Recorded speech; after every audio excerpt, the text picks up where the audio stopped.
जय हिंद दोस्तों, property coverage पर आपका स्वागत है। दोस्तों, नवी मुंबई का द्रोणागिरी हमेशा ही चर्चे का विषय रहा है, हमेशा ही आर्गुमेंट का सब्जेक्ट रहा है और लोगों को काफ़ी सारे मिसकम्युनिकेशन भी मिले, काफ़ी सारे मिसगाइड भी हुआ है और लोगों के पास प्रॉपर द्रोणागिरी के लिए इन्फॉर्मेशन नहीं थी। हालांकि मैंने काफ़ी बार वीडियोस बना के लोगों तक इन्फॉर्मेशन पहुंचाने की भी कोशिश की, लेकिन जो प्रॉपर इन्फॉर्मेशन है वो लोगों तक पहुंच नहीं पाई। अभी जिन लोगों ने द्रोणागिरी विजिट किया है या फिर प्रॉपर्टी बुक की है या फिर द्रोणागिरी वो जा चुके हैं, तो उनको कॉमनली एक सब्जेक्ट सुनाई दिया होगा, वो है सीआरजेड। लेकिन एग्जैक्टली सीआरजेड क्या है, सीआरजेड की वजह से क्या क्या इश्यूज आए, सीआरजेड के ऊपर क्या सच में कुछ काम हो रहा है, सीआरजेड की वजह से बिल्डिंग रेडी हो गई है लेकिन पोजीशन नहीं मिल रहा है क्योंकि बिल्डर को उसका ओसी नहीं मिल रहा है। बिल्डर ने अपना काम तो खत्म कर दिया, फिनिश कर दिया, बिल्डिंग बना दी, लेकिन ओसी नहीं मिल रहा है। उसी रीजन से पोजीशन देना पॉसिबल नहीं हो रहा है और इसी वजह से आम जनता जो है, जो आम लोग हैं जिन्होंने अपनी प्रॉपर्टी बुक की थी, वो सफर कर रहे हैं। पर क्या इसके लिए आगे कुछ रेमेडी मिलने वाला है, क्या इसके लिए हमें कुछ प्रॉपर सोल्यूशन मिलने वाला है? ये सारे सवाल हमेशा ही सभी के सामने आए और इसका जवाब कहीं से भी मिलना पॉसिबल नहीं था। लेकिन दोस्तों, Navi Mumbai builders and developers association इसके ऊपर लगातार काम कर रहा है। यहां पर प्रॉपर्टी लेने के बाद जो प्रॉब्लम लोगों को फेस करने पड़े, वो सिर्फ लोगों को नहीं तो बिल्डर्स को भी फेस करने पड़े थे और इसी सब्जेक्ट के ऊपर Navi Mumbai builders and developers association जो है काम कर रहा है। तो मैंने सोचा इसके ऊपर जो काम हुआ है उसके ऊपर आपको अपडेट दूं। तो ये जो एसोसिएशन है, इनकी तरफ से जो प्रेसिडेंट है रमेश भाई शाह, वो आज हमारे साथ में है और इस सब्जेक्ट के ऊपर वो हमें पूरी इंफॉर्मेशन देने वाले हैं। नमस्कार सभी दर्शक मित्रों को। आज जो विषय लेके आप हमारे पास आए हैं, Navi Mumbai builder developer association, जिसको शॉर्ट में नमदा कहते हैं। 2005 में ये एसोसिएशन स्थापन हुआ। वहाँ से लेके आज तक बहुत सारी एक्टिविटी बिल्डर के बिहाफ ऑफ करती आई है। अब जो ये मसला है सीआरजेड जो आप बता रहे हैं, ये सबसे पहले हम लोगों को भी पता नहीं था। ये पिछले 3-4 साल से ये सब ध्यान में आया कि पूरा जो नवी मुंबई और सिडको रीजन जो है, ये पूरा एक्चुअली तो ग्रीन एनवायरनमेंट बेस पे है। यहाँ पे एयरपोर्ट भी ग्रीन है, जो भी डेवलपमेंट हुए हैं उसमें पानी भरे नहीं, उसके लिए storm harvest system, water system, बरसात में पानी नहीं भरे और एक अच्छी सिटी बनाने के हिसाब से सिडको ने डच पद्धति से इसका प्लानिंग किया था। ये सारे प्लान सैंक्शन थे, सारे नूडल सैंक्शन थे। अब ये डेवलपमेंट चल रहा है बरसों से। पहले नवी मुंबई एरिया में हुआ, वाशी, नेरुल, खारघर, बाद में 2010 से उल्वा, फिर बाद में द्रोणागिरी। ऐसा ये एरिया अपना डेवलप होते गया है। द्रोणागिरी में 94 प्लॉट्स को सिडको ने सीसी दी, बांधकाम परमिशन। बांधकाम परमिशन में जो उनको रिक्वायर्ड एनओसी चाहिए वो सारी मांगी गई, वो देने के बाद ही दी गई। लेकिन उस समय सीआरजेड के बारे में उसमें कोई कंडीशन नहीं थी, न उन्होंने कोई एनओसी मांगी, क्योंकि ये एरिया सीआरजेड के बाहर था। नॉन सीआरजेड एरिया का ये कैटेगरी का ये एरिया था, क्योंकि सीआरजेड के अंदर 2 नोटिफिकेशन स्टार्टिंग में आए, एक 1991 में और सेकंड आया 2011 में। 1991 में ये एरिया पूरा सीआरजेड फ्री था, यानी सीआरजेड का कोई लेना देना नहीं था, जिसको नॉन सीआरजेड एरिया हम लोग बोल सकते हैं। 2011 का नोटिफिकेशन आया, उसका जो मैप नक्शा जो बना वो अप्रूव हुआ 28 फरवरी 2019 को और उसमें ये एरिया मैक्सिमम सीआरजेड में आया। अब क्यों आया वो रीज़न अलग है, क्योंकि जो सीजेड एमपी जो मैप नक्शा जो बना, उसमें जो जूनी 91 के समय जो हाई टाइड लाइन थी, यानी एसटी लाइन जो बोलते हैं, वो इस एरिया के बाहर थी और वहाँ पे जो फाटक थे या जो भी बांध थे, वो बांध उस समय थे ताकि समुद्र का पानी अंदर नहीं आ सके, बरसात का पानी बाहर जा सके। लेकिन उसके बाद वो बांध कुछ टूटे, कुछ नुकसान हुआ होगा। समुद्र में मैंग्रोव्स बढ़ते गए, वो भर्ती में अंदर आते गए और सिडको ने यहाँ पे जब डेवलप किया तो सब चैनल बनाई थी, तो उस चैनल में वो मैंग्रोव्स आते गए ताकि आगे जाके वो सारा एरिया मैंग्रोवमय है या मैंग्रोव का है, ऐसा नक्शे में बताया गया और इसको ST लाइन शिफ्ट होने के कारण पूरा CRZ में लिया गया। अब ये बातें चल रही थी 2-3 साल से, भाई CRZ है, क्या करना चाहिए, कोई समझ नहीं थी ज़्यादा। हमारे एसोसिएशन के मेंबर्स जो इसमें जिनके बिल्डिंग अब पूरे होने आ गए थे, उनको OC चाहिए था। सिडको ने वो OC CRZ के बेस पे रिफ्यूज़ किया। तब हम लोग सिडको में जाके मिले कि भाई क्या मसला है, तब समझ में आया कि ऐसा ऐसा CRZ का इशू है। तो हम लोगों ने सिडको के अधिकारियों के साथ मिल के उनका नॉलेज से और बाकी सब लोगों के नॉलेज से एक क्लैरिफिकेशन के लिए एक लेटर सिडको ने MCZMA को भेजा।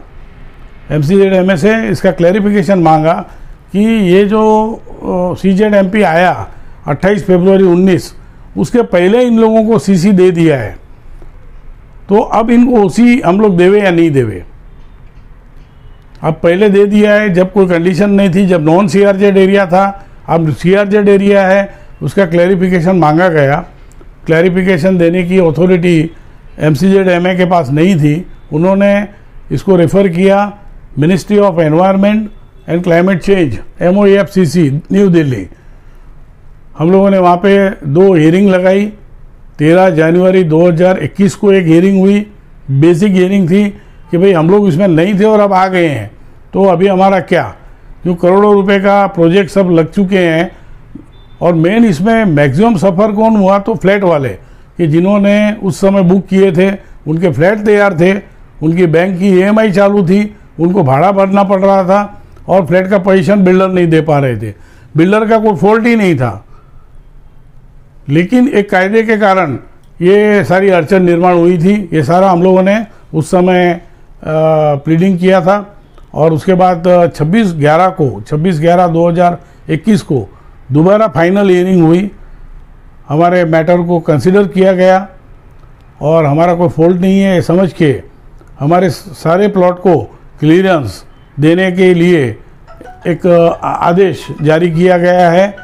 उसमें सब्जेक्ट टू MCZMA ने इसको सर्टिफाइड करना है और उसके बाद ये सभी प्रोजेक्टों को ऑक्यूपेशन सर्टिफिकेट यानी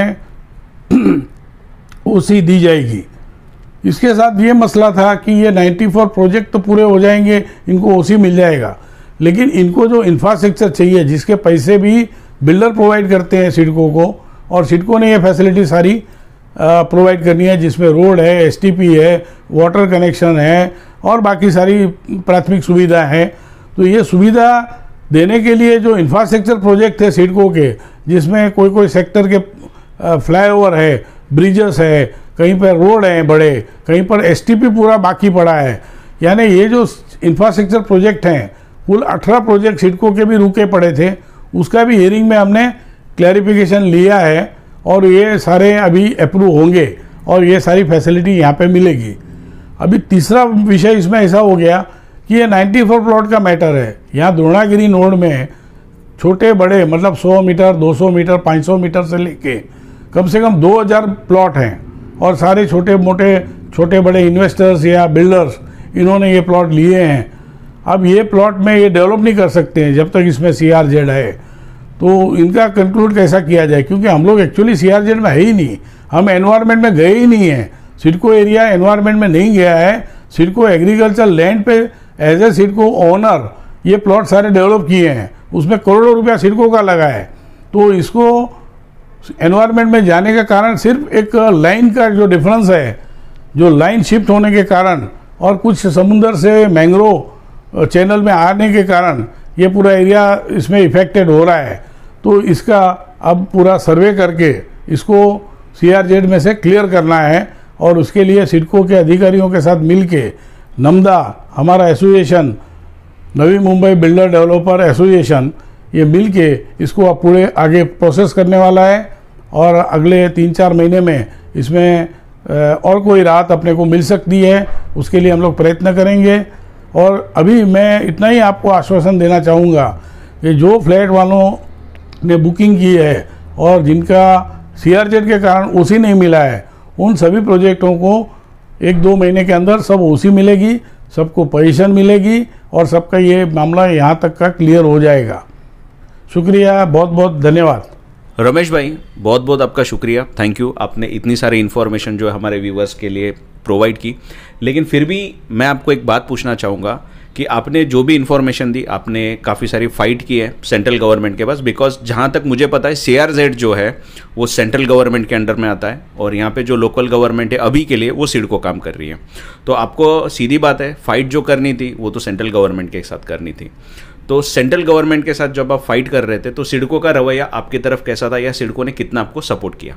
बहुत ही कोऑपरेटिव था। यहाँ पे जो MD हैं संजय मुखर्जी और जो एडिशनल चीफ प्लानर है रवि कुमार जी, और बाकी पूरी सिडको की पूरी टीम ही हमारे साथ थी। और क्योंकि उनके भी इंफ्रास्ट्रक्चर प्रोजेक्ट हैं, उनको भी ये इंटरेस्ट था कि भाई ये मामला सॉल्व हो, तो उन्होंने बहुत कोऑपरेट किया है। अच्छा, अभी आपने जो अभी इंटरव्यू दिया उससे तो ये इंडिकेट हो रहा है कि अभी होप ऐसे हो गए कि आने वाले 2-4 महीनों में जिनके प्रोजेक्ट रेडी हुए, जो ओसी के लिए रुके हैं, उनको तो ओसी मिल जाएगी, पोजीशन भी थोड़ा स्टार्ट हो सकता है। लेकिन आपने जो इंटरव्यू दिया उसके बेसिस पे सेंट्रल गवर्नमेंट से या फिर किसी और की तरफ से, गवर्नमेंट की तरफ से आपको कोई नोटिफिकेशन या लेटर कुछ इशू हुआ है? हमें देखिए, सेंट्रल गवर्नमेंट से ये लेटर दिया हुआ है 14 मार्च को, और इसमें ये जो नोटिफिकेशन है इसके अंदर जो मैं बोल रहा हूँ वो सारी बातें इसमें लिखी हुई है। और ये जो रिजॉल्व हुआ है क्लियरेंस के लिए, वो अभी कुछ उसका स्टेप लेने बाकी हैं। वो MCZMA लेगी और तुरंत यहाँ पे OC मिलना चालू हो जाएगा। एक बार यहाँ पे वो आ गया तो OC सभी 94 जो प्लॉट्स हैं अटके हुए पेंडिंग है, वो सबको मिलना चालू हो जाएगा। ठीक है रमेश भाई, आपका बहुत बहुत शुक्रिया, थैंक यू। आपने इतनी सारी इन्फॉर्मेशन हमारे साथ शेयर की। दोस्तों, जिन लोगों के पहले से प्रॉपर्टी लेने के बाद लोगों ने प्रॉब्लम फेस की है, परेशानी हुई है, उन लोगों को जल्दी ही रिलीफ मिलने वाला है। बिकॉज सब कुछ अगर टाइमली चला तो बहुत ही जल्द आप लोगों को पोजीशन भी मिलने वाला है। तो आशा करता हूं दोस्तों आज का जो इन्फॉर्मेटिव वीडियो है आपके लिए बहुत काम आएगा। जल्दी मिलेंगे ऐसे किसी नए वीडियो के साथ, तब तक के लिए जय हिंद।